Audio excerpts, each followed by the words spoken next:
everyone, welcome back to Creative Edge channel.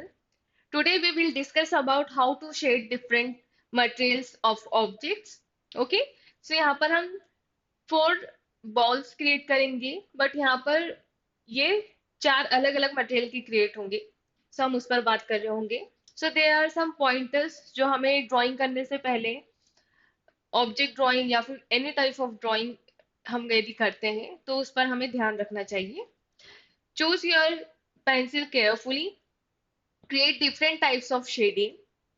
Get to know your values when shading. Practice helps to provide insight. Discover which shading technique suits your style. Okay? So shading की भी अलग अलग techniques होती हैं.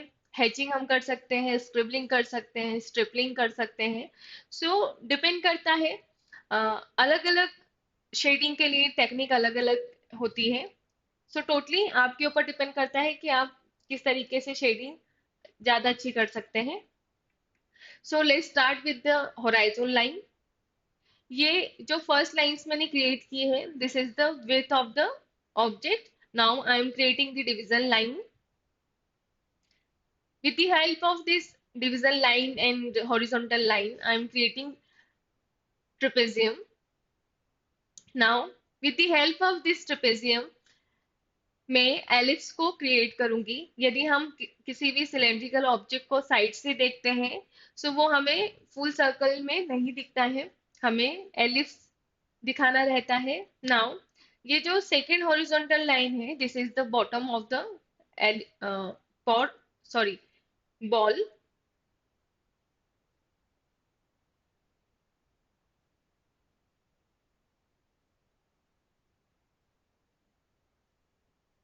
Okay, so same procedure जो हमने bottom में follow किया है, हम अपर साइड भी फॉलो करेंगे. Create the arches carefully. Now join this arches as maximum possible curvature. कुछ इस तरीके से हम upper ellipse and lower ellipse को ज्वाइन करेंगे एंड एक बॉल में कन्वर्ट करेंगे.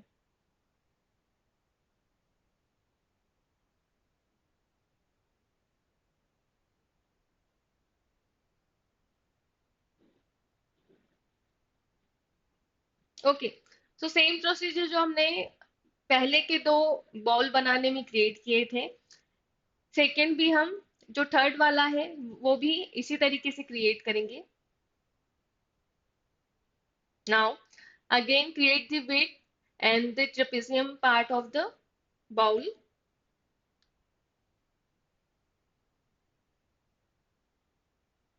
ये काफी इजीएस्ट प्रोसेस रहता है एक एलिप्स को क्रिएट करने में, क्योंकि इससे प्रॉपर परफेक्ट आपका एलिप्स क्रिएट होता है चारों तरफ से.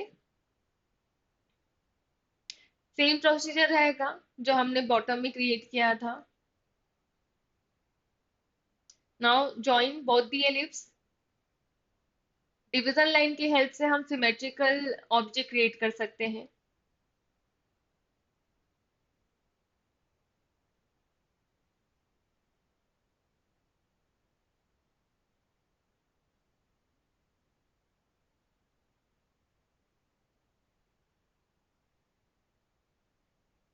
ओके, सो अब टाइम आ गया है रफ लाइंस इरेज करने का.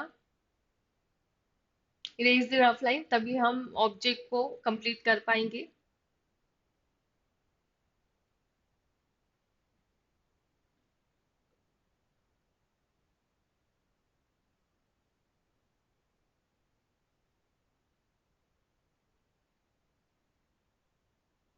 Okay, so take bold pencil and again final drawing complete करते हैं. हमने रफ लाइंस ऑल इरेज कर चुके हैं.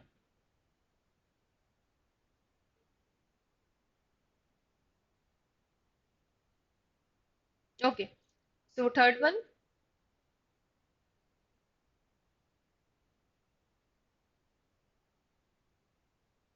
यदि आपने लाइंस की प्रैक्टिस अच्छी की होगी, तो आप इजली यहाँ पर काफी कम टाइम दे सकते हैं अपना.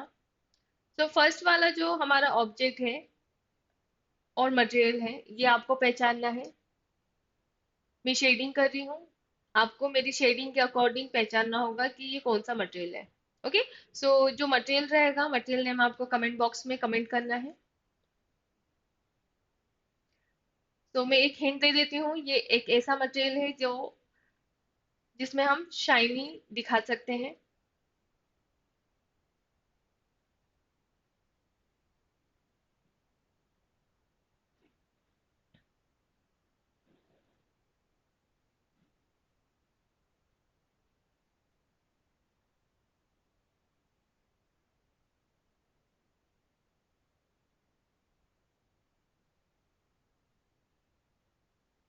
ओके। सो सेकेंड वाली की बारी। अगेन यहाँ पर आप सभी के लिए चैलेंज है। सेकंड जो ऑब्जेक्ट है इसका मटेरियल भी आपको बताना होगा।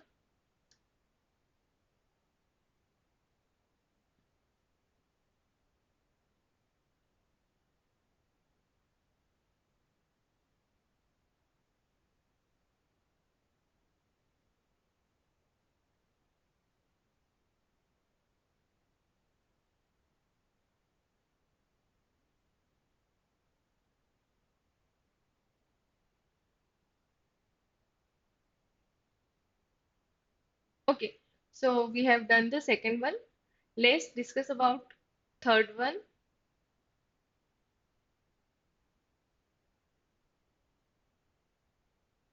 ओके। सो थर्ड वाला जो हमारा मटेरियल है इसके बारे में भी आपको बताना है। ये वाला कौन से मटेरियल है और इसकी शेडिंग हमने इस तरीके से क्यों की है। आपने यदि थर्ड वाला ऑब्जेक्ट का टेक्सचर नोटिस किया होगा तो ऑलमोस्ट सारे जो टोनल वैल्यूज है उसमें सिमिलरिटीज है। सो आई थिंक फोर्थ वाले में आप काफी अच्छे से गैस कर सकते हैं फोर्थ वाला जो ऑब्जेक्ट है उसका मटेरियल क्या है।